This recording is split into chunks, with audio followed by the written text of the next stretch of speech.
Minasan, konnichiwa. Balik lagi di channel Mimin. Apa kabarnya kalian semua? Semoga kabarnya baik-baik saja. Di video kali ini Mimin bakalan nerusin alur cerita anime yang berjudul Isekai Ojisan. Buat kalian yang belum nonton video sebelumnya disarankan untuk menonton terlebih dahulu. Linknya ada di deskripsi video ini. Oke, tanpa berlama-lama lagi langsung saja ke video intinya. Audio Jungle.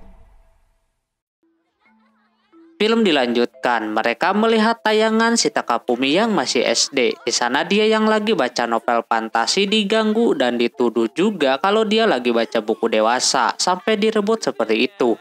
Tak lama si Fujimiya datang membela si Takafumi kalau dia yang udah pengalaman baca buku dewasa.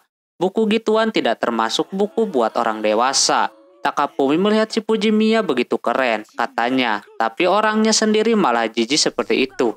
Tapi selepas SMP dia mulai berubah. Fujimiya yang lagi ngopi merasakan kopinya itu enak banget. Yang katanya Takafumi membuat dari kopi asli. Makanya rasanya enak. Takafumi kebetulan dapat hadiah ulang tahun dari si Om, lalu dibelikanlah kopi. Soalnya dia kagak tahu harus ngasih apaan. Fujimiya memberitahu ngasih apapun yang penting berkesan. Nah di sana Fujimiya punya ide untuk memberikan sesuatu sama si Takafumi. Dia mengirim foto pas SMP ketika lagi ke pantai. Cuma bukannya tertarik, dia pengen menghapus foto tersebut. Dia takut aja terjadi sesuatu berbarengan dengan notif yang memberitahu hari itu kopinya lagi diskon. Takafumi langsung berangkat beli. Shio menyimpulkan kalau foto tadi kalah sama diskonan kopi. Tapi Fujimiya bilang kalau itu foto SMP. Mungkin kalau yang sekarang bakalan beda karena Fujimiya agak sedikit kesal kopi Shio mau jatuh. Dia langsung mengeluarkan kekuatan es sehingga Fujimiya beku seperti itu. Tapi itu orang kembali berulah mau membakarnya pula. Jadinya si Fujimiya basah kuyup seperti itu. Lalu si Om menyuruhnya mandi sedangkan dia mau keluar dulu. Sesudah mandi dia sudah dipersiapkan baju kemeja milik si Takafumi. Dia kepikiran apakah kalau Takafumi melihatnya kagak pakai baju kayak gimana. Kebetulan si Takafuminya baru pulang. Auto dah terkejut, Takafumi langsung malu dan pergi ke kamarnya. Nah si Fujimiya malah kembali mendekati si Takafumi. Nampak dia udah ternoda melihat si Fujimiya lagi memakai pakaian. Tapi dia sama sekali tidak keberatan diliatin gitu. Lantas Takafumi lega dan juga dia bakalan bertanggung jawab akan hal ini. Dikira dia mau digasken atau apa gitu. Taunya dia udah masang bendera terbalik biar omnya pulang. Dan benar saja dia sigap seperti itu. Ternyata Takafumi mau bertanggung jawabnya itu adalah meminta si Om untuk menghilangkan ingatan dia yang udah melihat si Fujimiya yang lagi ganti baju. Tapi Fujimiya menghalangi itu. Dia sama sekali tidak apa-apa kalau si Takafumi yang melihat. Setelah itu kini giliran si Fujimiya yang ulang tahun. Dia mulai berani meminum minuman yang ada alkoholnya. Si Om memberikan motivasi kepada si Fujimiya yang membuatnya kagum. Terus si Om yang berumur 34 tahun udah disebut kepala tiga. Dulu dia pertama kali minum sake di umur 20 tahun ketika festival tahun baru. Nampak mukanya kagak ada bedanya anjir. Mau udah 30 atau 20 sama aja. Terus di sana dia kedatangan si Elf yang cantik banget. Dia ke sana mau menanyakan soal yang kemarin kenapa si Om ini bisa menutup segel yang dia pecahkan. Dia kagak menyangka si Om ini kuat banget, ditambah lagi dulu pertama kali mereka bertemu itu si Om udah OP.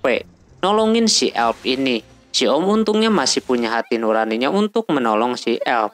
Dia langsung baper begitu. Si Om juga memberitahu kalau kemarin dia berhasil mengalahkan naga api tanpa kekuatan dari pedang es. Lantas dia kagak percaya akan hal itu. Si Om memakai strategi buat mengalahkannya dan juga dia memberikan bukti apinya. Jika itu dikeluarkan maka naganya bakalan keluar lagi. Si Om memberitahu cara mengalahkannya. Lagi dan lagi sang penggila game suka keinget game-game yang suka dia mainkan. Alhasil dia jadi pengen main sedangkan itu orang berdua masih melihat lanjutannya. Si Elf tanpa diduga dia diajakin si Om ke kamarnya. Sampai maksa-maksa seperti itu alhasil si Elf pun mau. Di tengah perjalanan si Om itu kemungkinan udah mabuk. Jadi dia mengeluh tentang dirinya yang terus kagak merasa nyaman. Dia juga bersyukur ada si Elf yang suka menolongnya. Lantas dia senang dong. Tapi ketika berada di depan kamarnya dan si Elf udah mau menemaninya terus, si Om malah masuk sendirian. Dia bertujuan ngajak si Elf ke sana karena dia lagi mabuk. Takutnya dia oleng di jalan. Kampret dah emang. Lalu videonya pun selesai. Tentunya si Fujimiya ini kesal dan memberikan minuman alkoholnya kepada si Om. Si Om pun meminumnya padahal dia kagak suka minum, jadinya oleng seperti itu. Fujimiya yang mau pulang langsung dianterin lewat kekuatannya. Jadi pada terbang dah bertiga saking di luar kendalinya.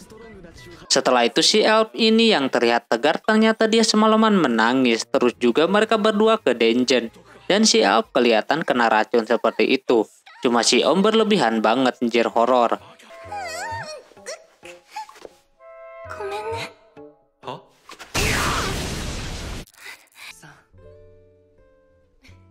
Setelah itu si Om memberitahu kalau dulu dia pernah hampir aja dibuat mati sama seseorang. Ketika dia keluar dari dungeon, tiba-tiba aja ada seseorang dari belakang yang memakai jubah. Itu orang sebelumnya kelihatan di kota, lantas orang tersebut mengeluarkan pedang dari es. Udah pasti ini si Mabel. Si Om pun kagak melawan si Mabel, dia tahu kalau itu si Mabel. Dia kagak merasakan rasa pengen membunuh dalam diri si Mabel, lalu dia pingsan. Sama si Om dibawa ke kosannya sambil diseret kayak gitu. Sesampai di sana si Mabel pun siuman dan langsung dikasih makan. Si Om meminta penjelasan ada apa dengan si Mabel. Mabel kesal semenjak si Om mengalahkan naga api, dia jadi kagak ada kerjaan lagi buat melindungi pedangnya. Dan malah kini dia diusir dari desa dan dia kagak sanggup harus kerja. Bahkan pekerjaan nungguin toko bunga pun kagak mau karena berat katanya. Si Om kagak menghujat apapun, dia butuh kerja keras aja. Macam dia yang kerjanya cuma bertualang di dungeon dan cari cara supaya bisa kembali ke dunianya. Si Mabel merasa iri sama si Om. Dia sama sekali kagak bisa ngapa-ngapain, apalagi ngelindungin pedangnya yang dia pakai sekarang. Pedang itu udah macam hatinya gitu, terus si Om kagak sengaja merayu si Mabel. Hingga dia salah tingkah seperti itu, apalagi si Om memberikan cincin yang sama macam yang dia berikan kepada si Elf kemarin. Dia kira si Mabel ini dilamar, tentunya hati si Mabel udah meleleh seperti itu, terlihat dari pedangnya yang udah cair seperti itu. Tapi tak lama ketika si Mabel minta uang buat pergi mandi karena selama ini dia jarang mandi, tapi si Om mencoba mencium baunya, nampak kagak bau sama sekali. Nah parahnya di sini si Om menyuruh cincinnya itu dijual bila perlu dan uangnya bisa ia pakai untuk mandi. Lantas dia yang dengar itu langsung marah dan terjadi duel. Elf yang berada di sebelah kamarnya langsung menghampirinya. Pas dia lihat si Mabel ditaliin seperti itu, ditambah posisinya itu loh sangat membagongkan. Si Elf melihat itu semua kagak adil. Alhasil dia putusin tali segelnya, lalu si Om jadi beku seperti itu. Dari situ dia semalaman jadi beku. Di situ dia hampir aja dibuat mati. Si Om nganggep kalau itu salah si Mabel padahal dia sendiri yang buat masalah. Setelah itu Omnya telah berhasil menamatkan sebuah game Alien Soldier selama 30 menit. Itu hebat banget, cuma masih ada yang lebih cepat daripada dia. Sesudah itu si Om nanyain game-game dari berbagai region. Nampak beda region berarti beda bahasa. Si Fujimiya yang masih nonton mendengar kalau si Mabel menyebut nama Jepang. Alhasil dilihat lagilah cuplikannya itu. Mabel merasa si Om ini mempunyai darah klan S macam si Mabel. Karena ada legenda seperti itu dulu, ada samurai yang meninggal di Jepang Bahamal tiba-tiba dihidupkan kembali oleh seorang dewa dan diberi sebuah kekuatan gitu. Namun ketika Mabel mau bercerita panjang lebar, diganggu sama si Elf. Dia udah tahu semua ceritanya, lantas si Mabel auto sedih. Cuma cerita inilah yang bisa dia lakukan. Si Om malah marah-marah, dia dihidupkan di dunia nyata kagak pernah dapat seperti apa yang diobongin sama si Mabel tadi. Takapumi menyuruhnya untuk melihat ketika si Om terlahir ke dunia itu. Dan di perjalanannya itu semuanya sadis-sadis, njer kagak ada yang menyenangkan. Setelah dicari akhirnya ketemu di mana ketika dia dilahirkan di dunia itu. Cuma nasib buruk menimpanya, dia langsung dikata bangsa Orcs. Disiksa seperti itu. Padahal dia tadinya di dunia nyata mau beli game, nasib berkata lain. Setelah itu Fujimiya mendengar ada suara gitu, yang mana itu macam permintaan gitu. Nah yang diinginkan si Om itu adalah dia pengen bisa berkomunikasi dengan orang-orang yang ada di sana. Jadi kekuatan sihir pertamanya adalah penerjemah. Nampak ampas banget, tapi dengan itu dia bisa berkomunikasi. Tapi kagak sampai situ. Omnya malah dibawa ke tempat pertunjukan. Dia yang mau lanjut ceritanya diberhentikan dikarenakan belum siap dengan kekejaman yang akan datang. Mereka memilih buat santai dulu sambil ngopi-ngopi.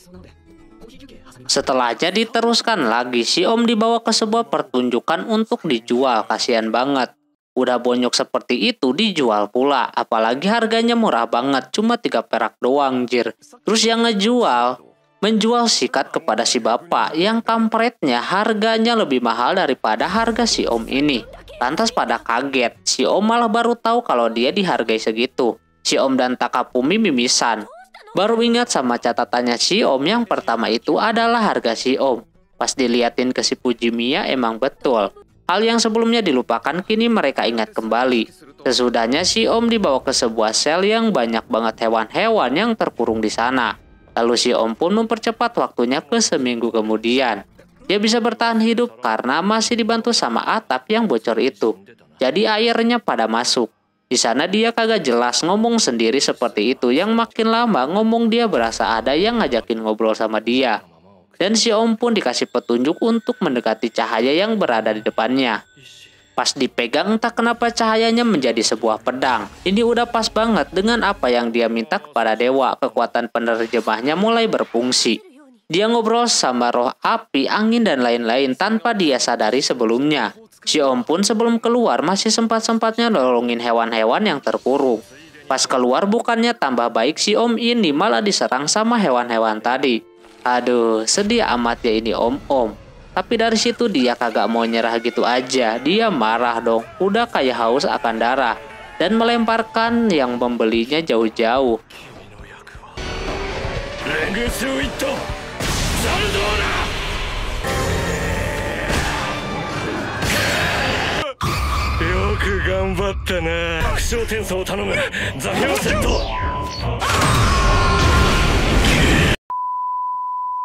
Sesudah semuanya beres, si Om memakan hewan-hewan yang dia bunuh tadi.